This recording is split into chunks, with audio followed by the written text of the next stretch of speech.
ہم اسٹڈی کر رہے ہیں کچھ نئی وکیبلری. اب باری ہے ورڈ نمبر 71 کی. مل کر اسے پڑھتے ہیں. آؤٹ پور. آؤٹ پور اس کا مطلب ہے to express an emotion in a very powerful way اور ٹو پور آؤٹ سم تھنگ، یعنی بڑے ہی بھرپور انداز میں اپنے جذبات کا اظہار کرنا یا پھر کسی چیز کو انڈیلنا. تو اب ہم اس کے پہلے مطلب کو جملے میں استعمال اس کا دیکھتے ہیں. The students listened very quietly to the outpouring of their teachers' ideas. یعنی طالب علموں نے بڑی ہی خاموشی کے ساتھ اپنے استاد کے خیالات کے اظہار کو سنا. Word number 72. Omen. Meaning anything good or evil that is believed to happen in the future. یعنی کسی بات کو لے کر مستقبل کے متعلق پہلے سے ہی ذہن میں ایک بات بٹھا لینا کہ کچھ اچھا یا برا ہونے والا ہو، یعنی کسی بھی عمل سے کوئی ایسا مطلب نکالنا کہ شاید اس کی وجہ سے کچھ اچھا یا برا ہونے والا ہے. جملے میں استعمال دیکھتے ہیں. A black cat crossing your path is considered a bad omen by some people. یعنی جب کالی بلی آپ کا راستہ کاٹتی ہے تو کچھ لوگ اسے برا شگن سمجھتے ہیں یا پھر بری علامت سمجھتے ہیں کہ جیسا اب آپ کے ساتھ کچھ برا ہونے والا ہو. Word number 73. Radiation.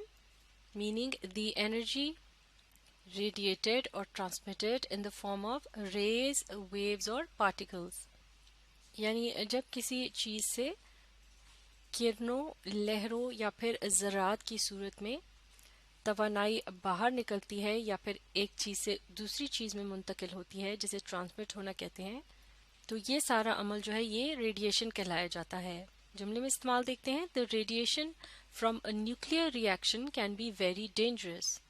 یعنی کیمیائی تبدیلی یا پھر نیوکلیائی تبدیلی جو ہوتی ہے یا عمل ہوتا ہے جسے جوہری رد عمل بھی کہا جاتا ہے، تو اس سے نکلنے والی تابکاری یا شعاعیں یا پھر انہیں لہریں یا ذرات وغیرہ بھی کہا جا سکتا ہے، وہ جو ہے وہ بہت ہی خطرناک ہوتے ہیں.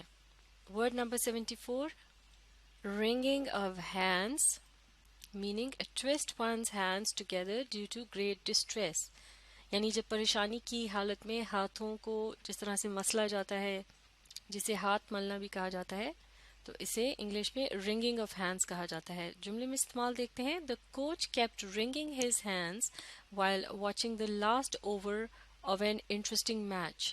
یعنی ایک دلچسپ میچ کے آخری اوور کو دیکھتے وقت کوچ اپنے ہاتھوں کو مسلسل ملتا رہا.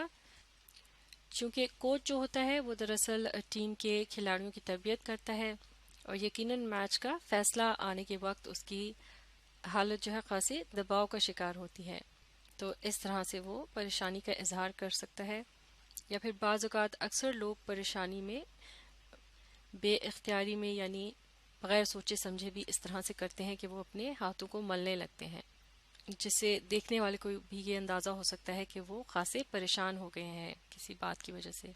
معاف کیجیے گا، اس جملے میں لفظ the جو ہے یہ اضافی طور پر استعمال ہو گیا ہے، اسے ہم کٹ کر دیتے ہیں. درست جملہ اس طرح سے ہوگا. The coach kept wringing his hands while watching the last over of an interesting match. اور اس کے مطلب کو ہم آلریڈی ڈسکس کر چکے ہیں. اب اس سے اگلا ورڈ دیکھتے ہیں. Word number 75. Guiltless. Meaning having no guilt or innocent.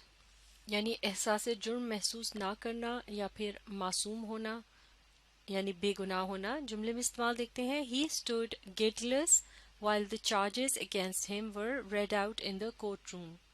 یعنی جب کمرہ عدالت میں اس کے خلاف لگائے جانے والے الزامات پڑھے جا رہے تھے تو وہ معصومیت کے ساتھ کھڑا تھا، یعنی اسے بالکل بھی احساس جرم نہیں تھا.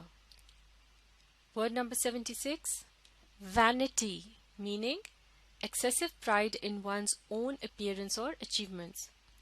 یعنی ظاہری طور پر جس طرح سے آپ نظر آ رہے ہوں یا اگر آپ نے کوئی مارکا مارا ہو یعنی کوئی بڑا کام کیا ہو تو اس میں یا اس کی وجہ سے آپ خود پر بہت زیادہ جب غرور کرنے لگتے ہیں تو یہ عمل وینٹی کہلایا جاتا ہے. اب اس سے متعلق سینٹنس دیکھتے ہیں. It is very easy to fool her with praises due to her vanity. یعنی اسے بڑی آسانی سے تعریفوں کے ذریعے بے وقوف بنایا جا سکتا ہے اس کی خود پسندی کی عادت کی وجہ سے. Word number 77, delude, meaning make someone believe something that is not true. یعنی کسی دوسرے شخص کو کسی ایسی بات کا یقین دلا دینا جو کہ سچ نہ ہو، یعنی دھوکہ دینا. سینٹنس دیکھتے ہیں. The public is often deluded through colorful advertisements to buy certain products which are of low quality. یعنی رنگا رنگ اشتہاروں کے ذریعے عام عوام کو اکثر دھوکہ دیا جاتا ہے تاکہ وہ کچھ غیر معیاری اشیاء خرید لیں. Word number 78, discontent, meaning not satisfied. یعنی جب آپ کسی بات سے مطمئن نہیں ہوتے تو اسے discontent کہتے ہیں.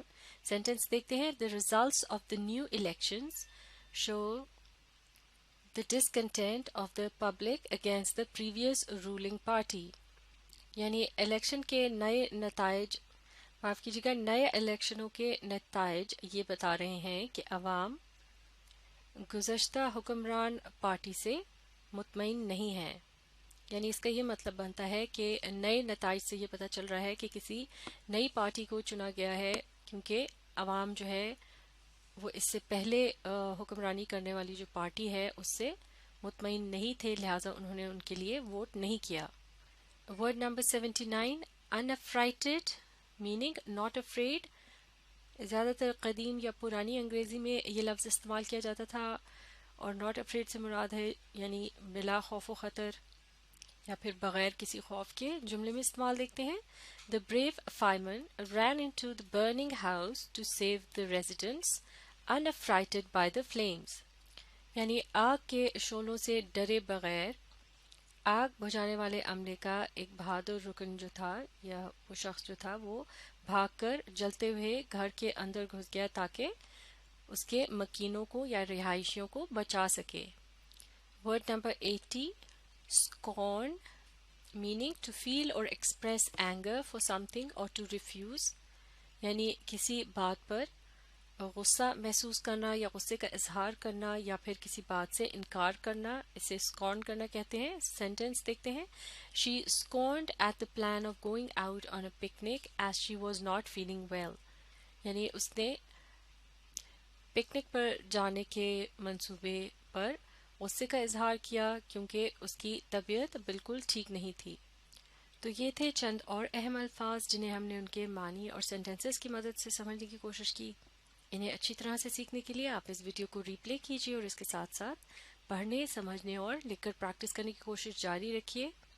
اب ہم اس سے آگے کے الفاظ کو اگلی ویڈیو میں اسٹڈی کریں گے.